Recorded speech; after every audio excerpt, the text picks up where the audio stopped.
wanted you to come on this show so we can have a proper conversation. I wouldn't have, hijacked you or done some sort of gotcha. We could have just spoken.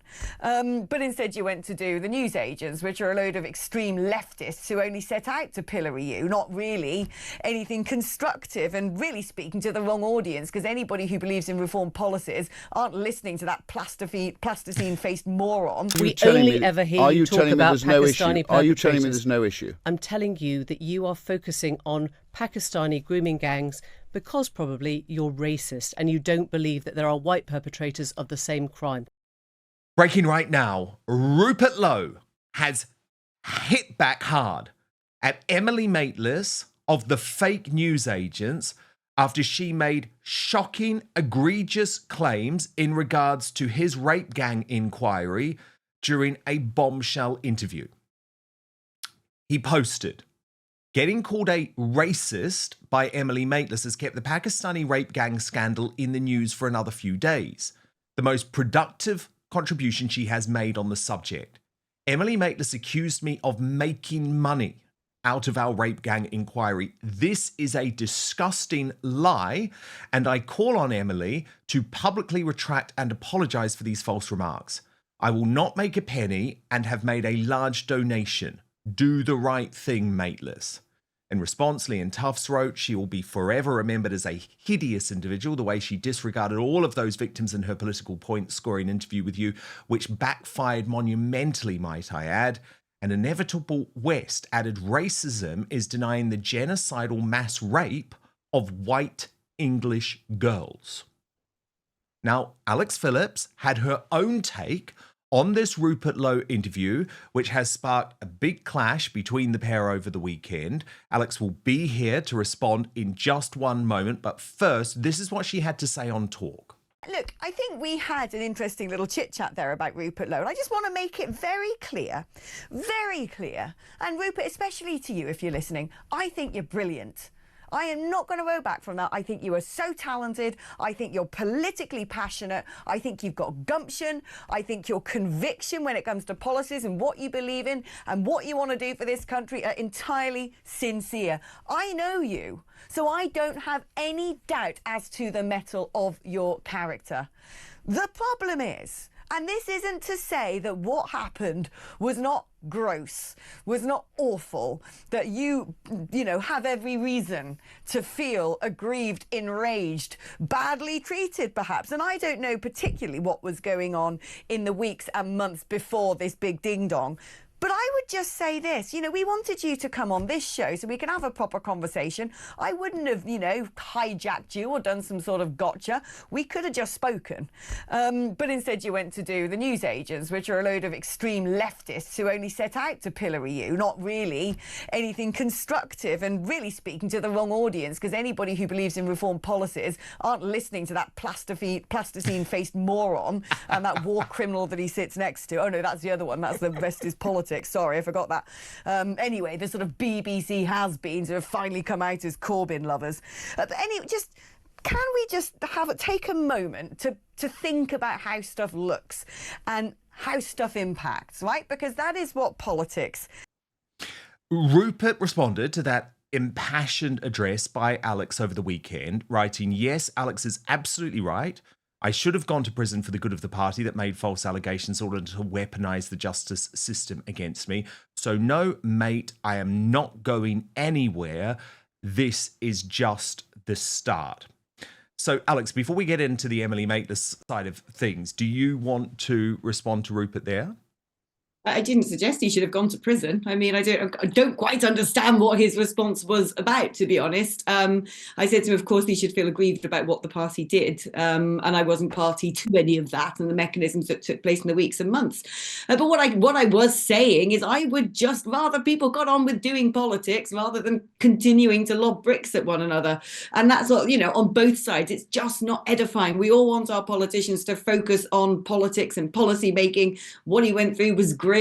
The argument between the party and him was just deeply upsetting for a lot of people who know both sides and wants to see, if not a reconciliation, at least just a downing of tools. And I don't quite know what he means about this idea of what I should have gone to prison instead. No, what I'm talking about is day after day after day after day, both him and Ben Habib just seem to take delight in trying to keep prodding at this situation. And, there's an old saying in Italian, which is, if there is a turd in the corner of the room, stop pointing it out.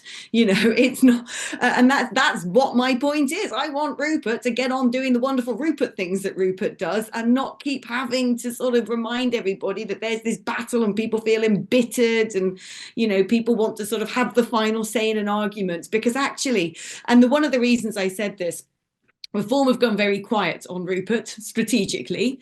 I think it's probably the right thing to do for them to do strategically as well. I'm not talking about taking sides here. I'm talking about strategy.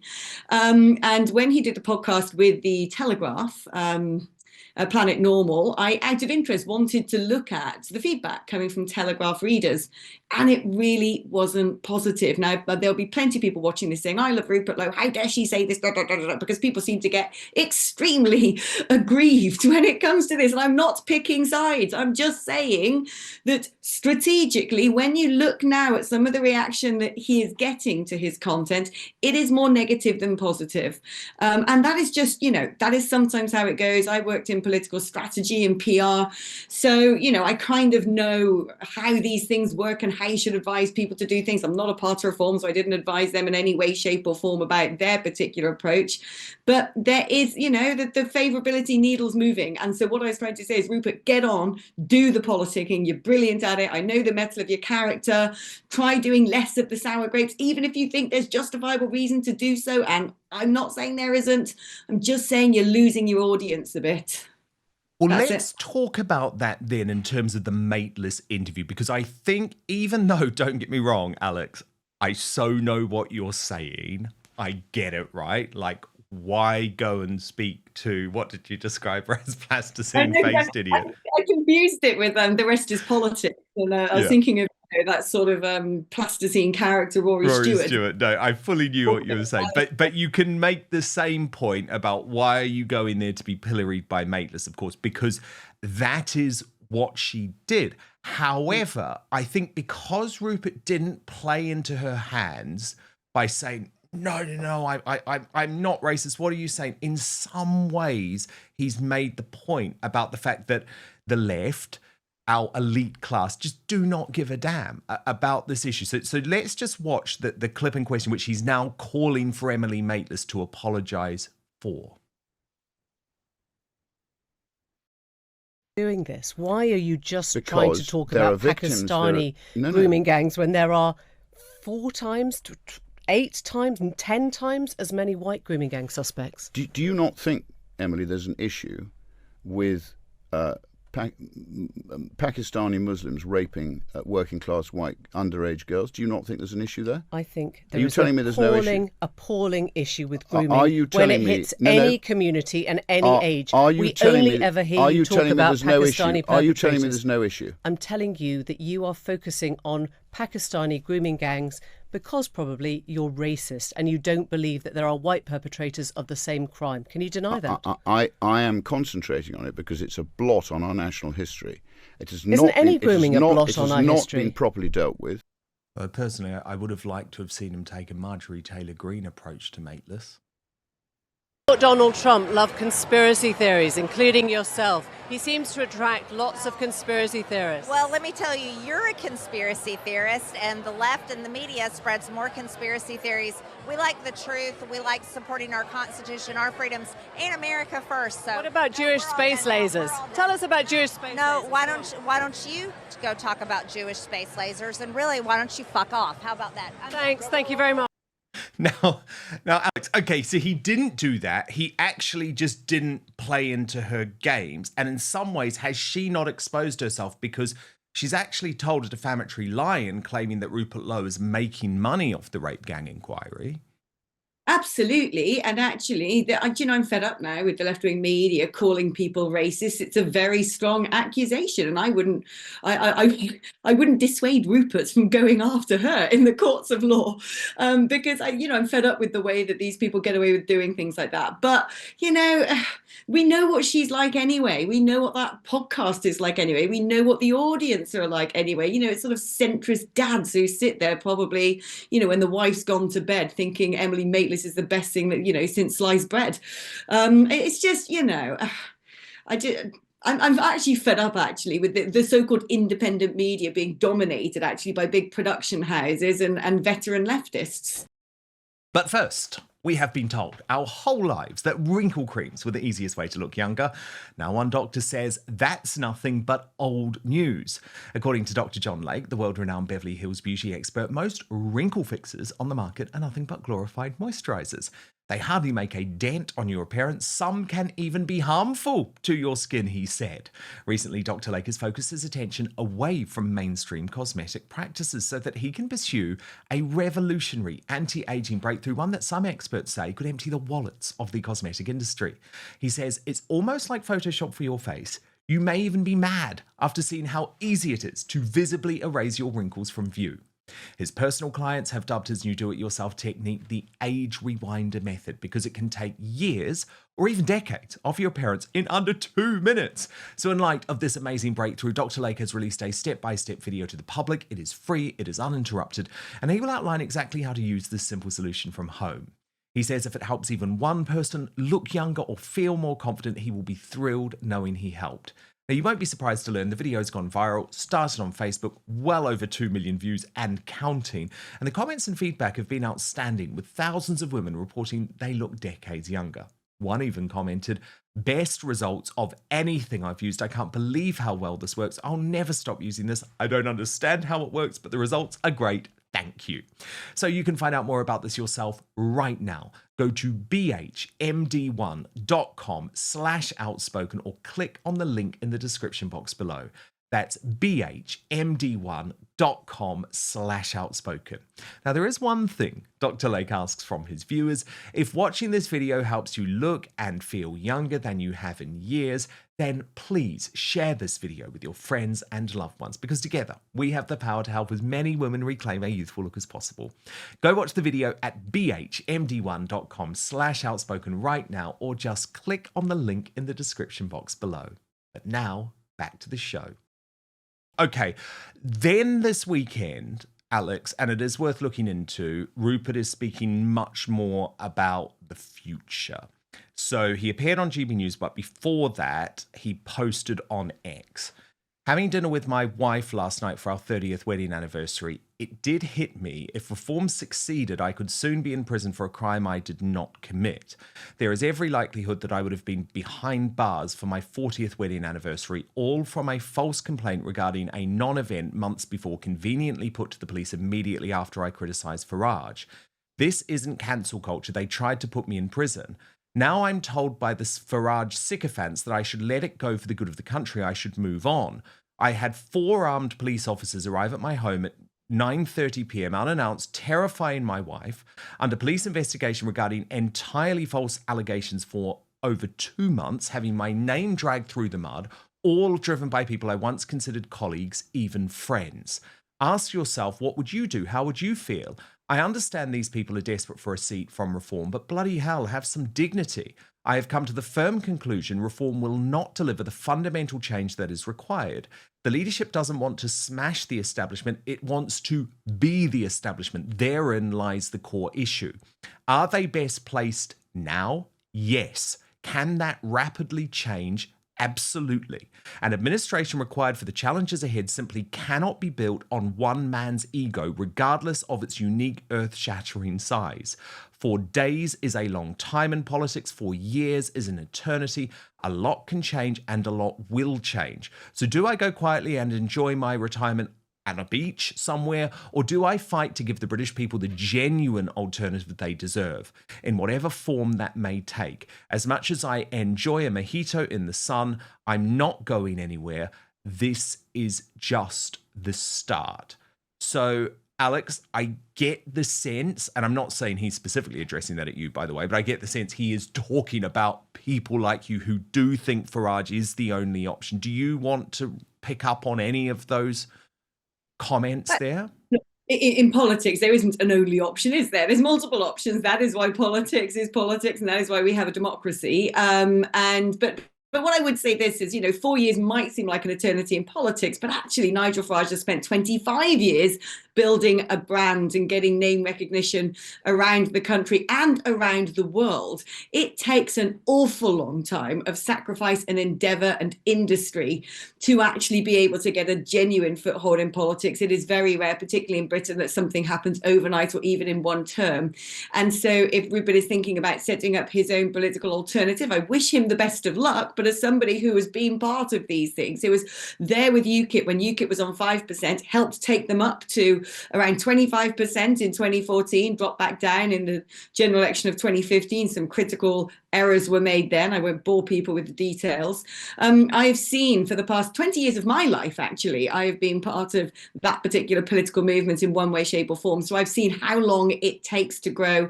I know all of the things that have to happen behind the scenes, from building not just an edifice at the front. You can throw a load of money into having branding and digital advertising and billboards and, fine, but it takes ages for people up there in the country to know who you are and what you represent, and to build branches and to build back office staff and to actually have the know-how of operating in politics. It isn't something you can learn at university. It's not something you're innately born with. It takes years of practice to understand how to play the political game. It is a gargantuan task, which is why even when you look at parties like the Green Party, when you look at parties like the Liberal Democrats, who've been around for decades, they're still sort of dwindling in the single figures. They're lucky if they get above 10%. So it's a huge, enormous task. I don't think personally it will be successful because of those reasons. And so therefore, I think that, it's a sort of waste of energy. But I would, I back anybody who wants to go and give it a try, because it's a wonderful country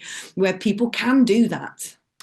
Now, he went on GB News on Sunday, the Camilla Tominey show. This was interesting to me, Alex, because GB News up until this point had very much had a strict no Rupert Lowe ban, and Nigel Farage had been critical publicly about the fact that the channel had given too much attention to the civil war within the party, even though he does work for GB News, obviously.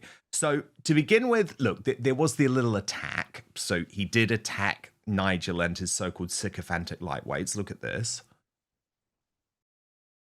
In many interviews, I was intent on installing Nigel as the next Prime Minister and playing my part in changing the way we're governed. I don't think that's in any way not being a team player. If anybody's not a team player, it's Nigel and the sycophantic lightweights who surround him, who are just not going to deliver for the British people.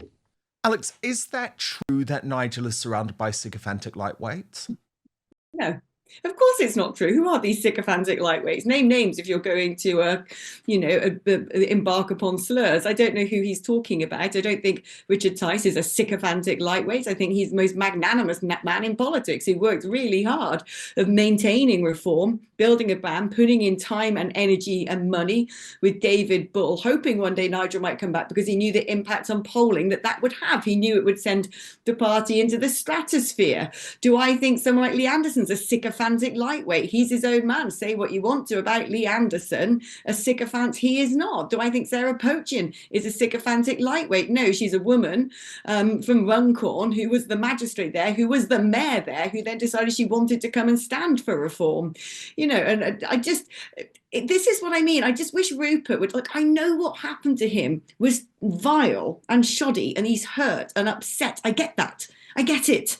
But every time he decides to focus only on lobbing bricks, I just don't think it's really, there's only so long you can maintain that. Okay, well, can we look at one more answer, Alex? Because to me, actually, and this is, you've got to read between a lot of lines here, but this is what frustrated me most about Reform's position, which is that there's no way back. Because I think quite clearly here, and I know Rupert pretty well, I think he's offering an olive branch to the party and saying, if you were to apologize, if you did want me back, there would be a way back. Now, I know they don't want that, but I found it fascinating that Rupert was still even after everything that's happened, Alex, he was still putting out in this interview on GB News the possibility that it could be an option to go back to Reform UK. Watch this.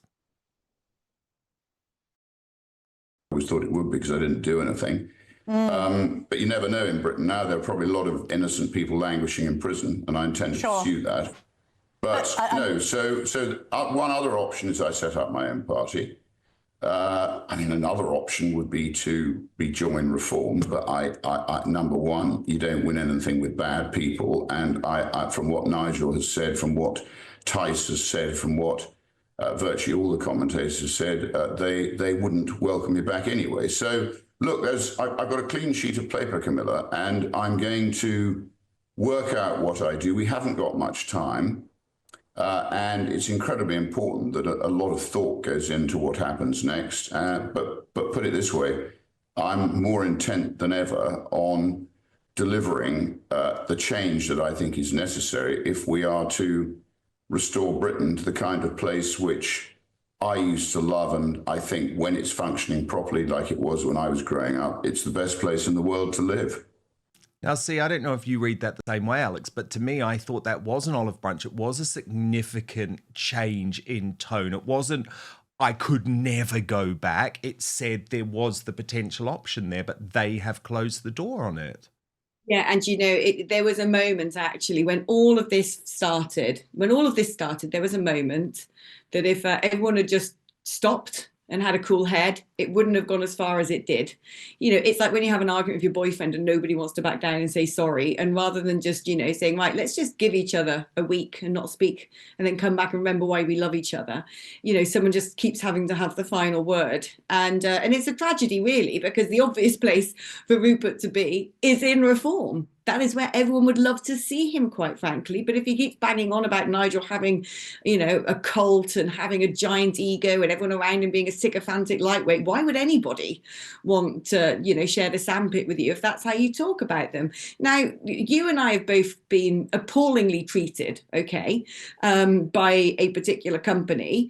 We both had the option, didn't we, if we wanted to, of filling newspaper columns with things that happened. Mm-hmm.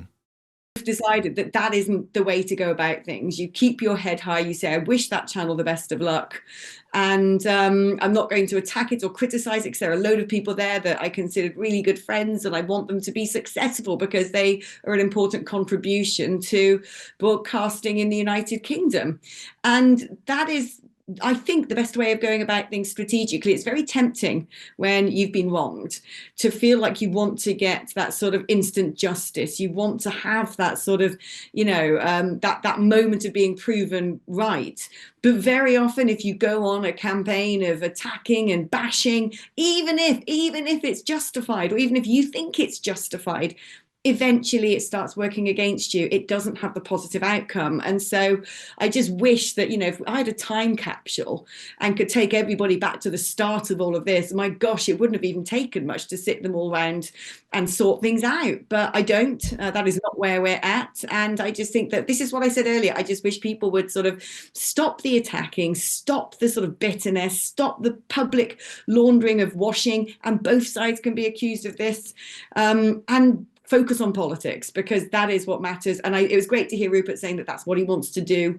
And I know he does. I know he's a man of conviction. I know he's in politics to want to help this country. So I hope that there is some way that he has the most productive outlet for that, because he's a very talented man. Thank you so much for watching Dan Wootton Outspoken. Please click on my face just to the bottom left to subscribe to this brand new independent news source and turn on the notification bell so you'll be alerted to our brand new live shows, uncancelled interviews, and special royal episodes. Outspoken is also now available as a podcast, so you can listen to the show every weekday on the go, wherever you are.